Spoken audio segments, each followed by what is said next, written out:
Ahora vamos a resolver este circuito en donde nos piden calcular en primer lugar las 12 condiciones iniciales. Hay que recordar que tenemos dos variables, corriente y voltaje, y tres elementos, entonces ahí tendríamos las 6 primeras condiciones iniciales y sus derivadas de las variables nos darían las 12 condiciones iniciales.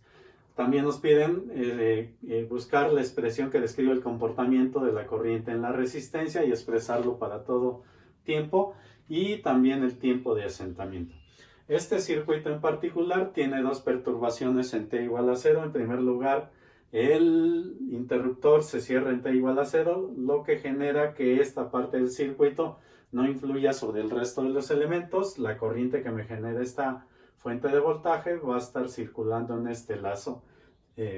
Y también tenemos esta fuente que viene actuando en T menor que es 0 con 2 volts, y en T igual a 0 deja de actuar tal como se describe en esa gráfica. Con esto podemos empezar el análisis en T menor que 0, y para eso asumimos que el circuito ha estado mucho tiempo en esa condición. Por lo tanto, podemos considerar que no está variando en el tiempo y el inductor se va a comportar como un cortocircuito y el capacitor como un circuito abierto. Entonces, considerando este cortocircuito y este circuito abierto, los dibujamos de esta manera y me queda un circuito de un solo lazo, tal como se muestra en la gráfica. Y aquí ya podemos calcular entonces la corriente en el inductor. Estas dos fuentes las juntamos en una sola y me da un valor de 3, y la resistencia total va a ser 20 más 10. Como me va a quedar positivo y negativo como esta fuente, lo que es la dominante, entonces la corriente va en sentido contrario y por eso aparece el menos. Con esto ya el valor final de la corriente en 0 por la izquierda, es decir, justo antes de que se produzcan las dos perturbaciones, me da un valor de menos 0.1 amperes, y por propiedades del inductor la trasladamos a 0 por la derecha. Enseguida aplicamos ley de voltajes de Kirchhoff a este lazo. Nos quedaría más 5 menos BC más 20 por la corriente que circula en esta resistencia, que sería IL. Eso debe ser 0, despejando de aquí el voltaje en el capacitor en 0 por la izquierda, nos daría 3 volts, y aplicando la propiedad del capacitor, eso es igual al voltaje en el capacitor en 0 por la derecha. Vemos también que esta corriente es la misma de la corriente en la resistencia, solo de sentido opuesto, por lo tanto lo expresamos de esta manera, manteniendo la igualdad, solo diferenciándolo por el signo, y eso nos da un valor de 0.1 amperes. Ahora analizamos cuando T es igual a 0 por la derecha. En 0 por la izquierda, lo que tenemos que buscar son estas dos condiciones, y a partir de esas dos condiciones buscar el resto, las otras 10 condiciones iniciales. Entonces, viendo en 0 por la derecha, ya dijimos que esta fuente ya no está actuando, y al cerrarse aquí, esta parte tampoco ya la dibujamos, por lo tanto solo nos quedan los tres elementos. Vemos que el voltaje en el capacitor es el mismo que en la resistencia, y también el voltaje en el capacitor es el mismo que en la inductancia, entonces lo expresamos en estas dos ecuaciones y tenemos para ambas variables un valor de 3 volts. Ya que tenemos el voltaje en la resistencia, por ley de Ohm, calculamos la corriente en 0 por la derecha, que nos da 0.3 amperes. Y aplicando la ley de corrientes de Kirchhoff en el nodo superior, vemos que esta corriente que está saliendo más esta corriente es igual a 0 de acuerdo a la ley.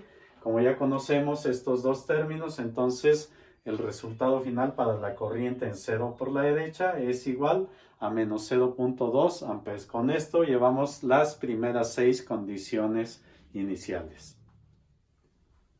Para obtener las condiciones iniciales de las derivadas, siempre empezamos con estas dos ecuaciones. Esta es la ecuación que describe el comportamiento de un capacitor, y esta es la ecuación que describe el comportamiento de un inductor. Entonces tenemos que en 0 por la derecha sustituimos los valores que ya conocemos y nos da que la derivada del voltaje en el capacitor en 0 por la derecha es menos 800 volts por segundo, y en el caso de la corriente en el inductor en 0 por la derecha es 0.25 amperes por segundo. Además vemos que en todo momento el voltaje en T mayor que 0, en todo momento en T mayor que 0, el voltaje en la resistencia es igual al voltaje en el capacitor. Lo expresamos de esta manera, lo derivamos y vemos que se sigue manteniendo la igualdad. Sustituimos en 0 por la derecha y entonces obtenemos la derivada del voltaje en la resistencia en 0 por la derecha, lo cual nos da el mismo valor de menos 800 volts por segundo. Lo mismo hacemos para obtener la derivada del voltaje en el inductor en 0 por la derecha, que tendríamos un valor de menos 800 volts por segundo. Para obtener la derivada de la corriente en la resistencia en 0 por la derecha, aplicamos ley de Ohm en 0 por la derecha y por lo tanto nos estaría dando un resultado de 80 amperes por segundo. Finalmente, para obtener la última condición inicial de la derivada de la corriente en el capacitor en 0 por la derecha, lo que hacemos es aplicar ley de corrientes en el nodo superior, lo cual nos da que la corriente IL más la corriente IC más la corriente IR, todas están saliendo. La suma de todas ellas nos va a dar 0 en todo momento. Derivando esta ecuación nos da que sus derivadas se siguen manteniendo, la suma de todas las derivadas se sigue manteniendo la igualdad a 0. Sustituyendo el punto en 0 por la derecha, vemos que ya conocemos este término y este término, despejamos y entonces obtenemos el valor de la derivada de la corriente en el capacitor en 0 por la derecha. Bien, ahora vamos a responder el inciso B, el cual nos pide la corriente en la resistencia para todo T. En primer lugar necesitamos calcular el valor de alfa y de omega 0 para saber de qué caso estamos hablando. Entonces hay que recordar que alfa se calcula de manera diferente si el circuito está en paralelo o si el circuito está en serie. En este caso esta es la ecuación para el circuito en paralelo. Sustituyendo los valores nos da un valor de 200 segundos inversos. Hay que recordar también que ahora estamos hablando de una resistencia equivalente, una capacitancia equivalente y una inductancia equivalente. Para omega 0, sustituyendo valores, nos da un resultado de 18.26 segundos inversos. Como alfa es mayor que omega 0, entonces se trata del caso sobreamortiguado y para poder expresar la respuesta necesitamos calcular las raíces de la ecuación característica tal como se presentan en estas dos ecuaciones. Para S1 nos da un valor de menos 0.835 segundos inversos y para S2 de 399 segundos inversos. Con estos valores ya es posible expresar la forma de la corriente de la resistencia. Hay que recordar que cualquier voltaje y cualquier corriente del circuito va a tener esta forma. Lo único que van a cambiar son los coeficientes.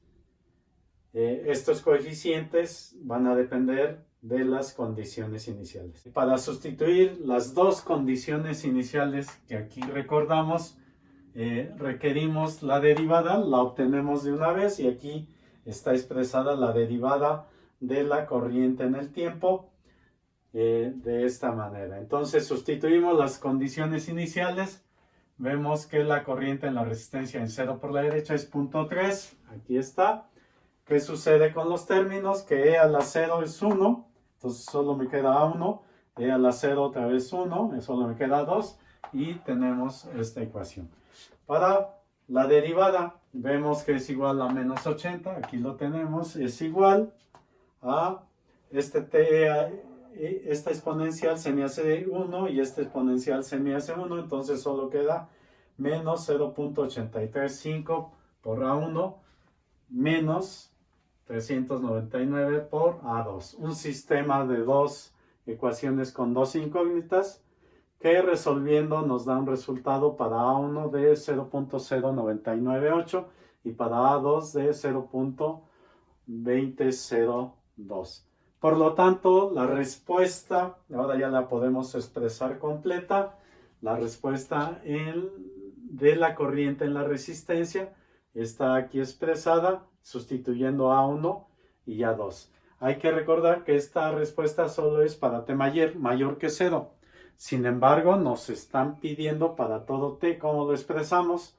Sabemos, y ya lo obtuvimos, que la corriente en la resistencia para t menor que 0 es 0.1. Entonces, para expresarlo para todo t, este valor lo multiplicamos por u de menos t, que solo tiene valores para t's negativos, y toda esta ecuación por u de t, esta función escalón unitaria, vale 1 para valores positivos y 0 para valores negativos. De esta manera ya está expresado en función, o más bien para todo tiempo.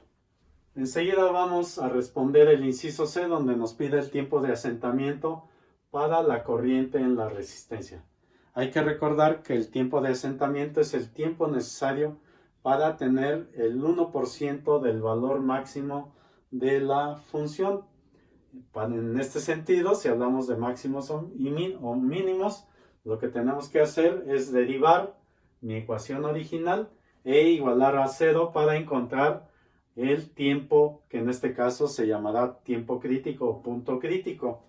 Bien, entonces intentamos despejar de aquí el tiempo crítico y nos quedaría de esta manera. Este término lo pasamos al lado derecho y después pasamos dividiendo el 79/22 y este exponencial también pasa dividiendo.